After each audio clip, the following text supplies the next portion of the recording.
जी, बिजली का संकट बड़ा भीषण है। बहुत रिपोर्ट्स, लगातार संदेश मैं देख रहा हूँ। पूरा फेसबुक भरा पड़ा है, पूरा यूट्यूब इस वक्त भरा पड़ा है इस चर्चा में, जहाँ लोग गांव से, जिलों से कंप्लेंट कर रहे हैं कि ये क्राइसिस अचानक कैसे उत्पन्न हो गई। बात तो देखिए सही है कि बिजली की संकट है और अचानक ये कैसे आया, इस पर भी बातें हो रही हैं। लेकिन बात यह है कि ये बिजली का संकट कोयले की वजह से है, और कोयला अचानक से क्यों खत्म हो जा रहा है। इस देश में कितनी संख्या में कितने % कोयले से बिजली बनती है। देखिए, कोयले की कमी से 13 राज्य आज जूझ रहे हैं।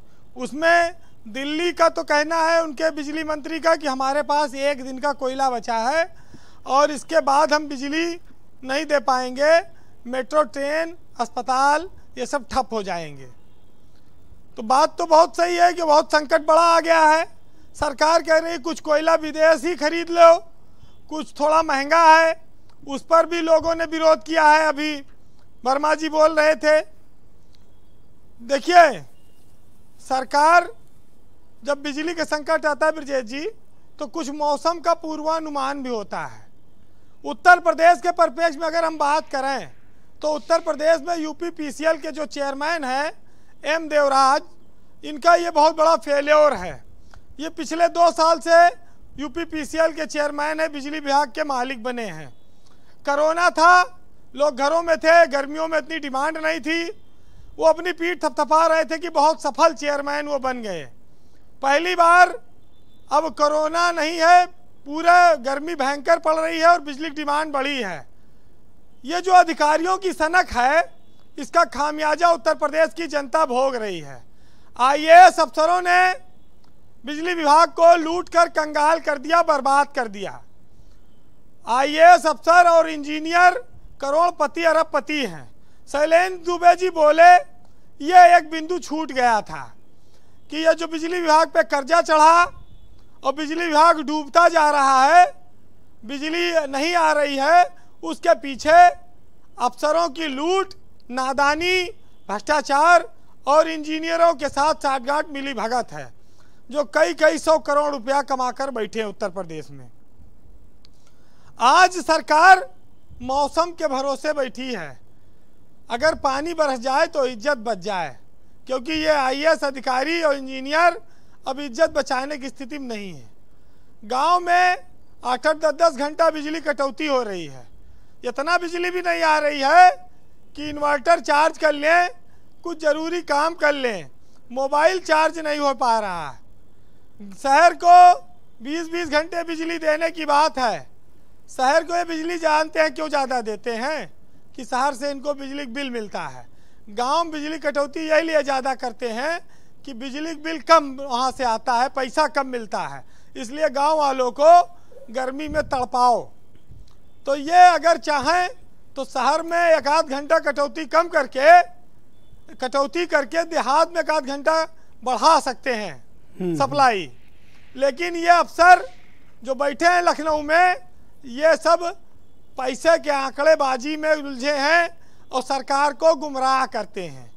एम देवराज के खिलाफ सरकार को कार्रवाई करना चाहिए कि तुम 2 साल से चेयरमैन और सीएमडी बने बैठे हो, तुमने पूर्वानुमान की बात क्यों नहीं देखी। और कोयले की सप्लाई चेन टूटी, इसके लिए भी इनकी रिस्पांसिबिलिटी फिक्स होनी चाहिए।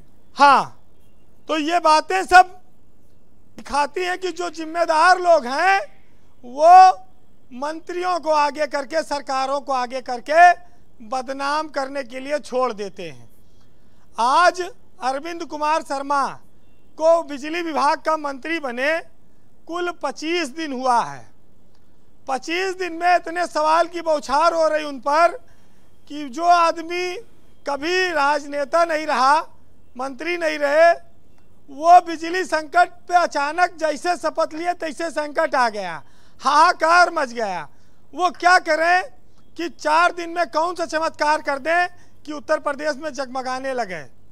तो आपके मुताबिक ये ब्यूरोक्रेट्स जिम्मेदार हैं, स्पेशली आईएएस ऑफिसर्स?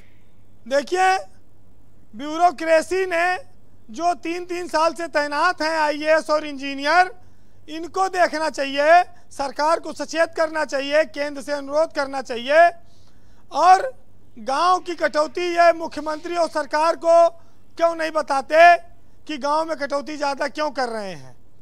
क्या सब पैसा से ही बराबर तौला जाएगा? गांव की बहुत बड़ी जनसंख्या गर्मी से बिलबिला रही है, 45 डिग्री तापमान जा रहा है।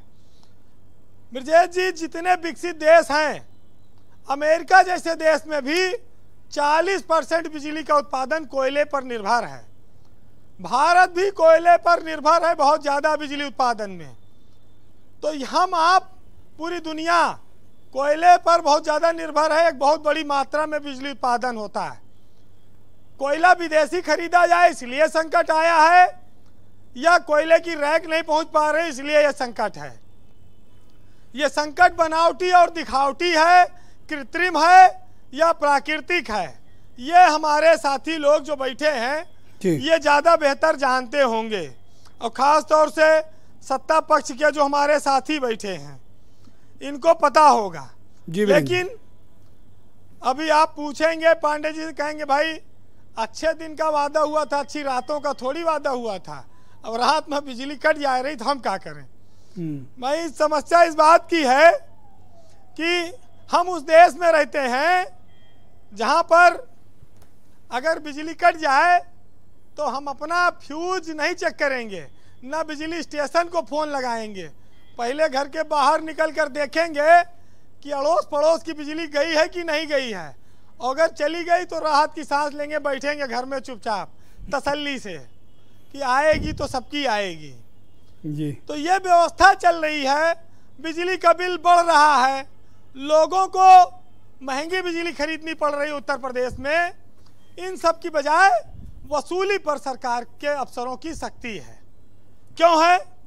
क्योंकि उनको रेवेन्यू कलेक्शन करना है। रेवेन्यू कलेक्शन के पीछे जनता चाहे जितना पिस जाए, इससे उनको कोई मतलब नहीं है। बहरहाल ब्रजेश जी हम लोग जब रात में सोने जाते हैं, देखिए रात में अच्छी नींद उसे आती है जो दिन में बड़ी मेहनत करता है, जो मेहनत कश लोग हैं, चाहे वो सरकारी सेवा में हो, चाहे कोई रिक्शा खींचता हो, गरीब आदमी हो, किसान हो, खेत में काम करता हो, सबको नींद अच्छी आती है। लेकिन जो सुविधा भोगी लोग हैं उनको एसी की ज़रूरत ज़्यादा पड़ती है, और इसमें कोई बुराई नहीं है। लेकिन एक बार धूमिल जी की एक कविता थी, उन्होंने पूछा कि एक आदमी रोटी बेलता है, एक आदमी रोटी खाता है, एक तीसरा आदमी भी है जो ना रोटी बेलता है ना रोटी खाता है, वह सिर्फ रोटी से खेलता है। मैं पूछता हूँ कि वह तीसरा आदमी कौन है, और मेरे देश की संसद क्यों मौन है? जी बहुत शुक्रिया आपका वीरेंद्र जी, बहुत बहुत धन्यवाद ग्राउंड जीरो से